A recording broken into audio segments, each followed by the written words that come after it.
149 சங்கீதம். அல்லேலூயா. கர்த்தருக்கு புதுப்பாட்டை பாடுங்கள், பரிசுத்தவான்களின் சபையிலே அவருடைய துதி விளங்குவதாக. இஸ்ரவேல் தன்னை உண்டாக்கினவரில் மகிழவும், சீயோன் குமாரர் தங்கள் ராஜாவில் களி கூறவும் கடவர்கள். அவருடைய நாமத்தை நடனத்தோடு துதித்து, தம்புரினாலும் கிண்ணறத்தினாலும் அவரை கீர்த்தனம் பண்ண கடவர்கள். கர்த்தர் தம்முடைய ஜனத்தின் மேல் பிரியம் வைக்கிறார், சாந்த குணமுள்ளவர்களை ரட்சிப்பினால் அலங்கரிப்பார்.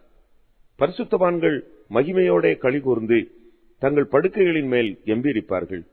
ஜாதிகளிடத்தில் பழி வாங்கவும், ஜனங்களை தண்டிக்கவும், அவர்களுடைய ராஜாக்களை சங்கிலிகளாலும் அவர்களுடைய மேன்மக்களை இருப்பு விலங்குகளாலும் கட்டவும், எழுதப்பட்ட நியாய தீர்ப்பை அவர்கள் பேரில் செலுத்தவும், அவர்கள் வாயில் கர்த்தரை உயர்த்தும் துதியும், அவர்கள் கையில் இருபுறமும் கருக்குள்ள பட்டயமும் இருக்கும்.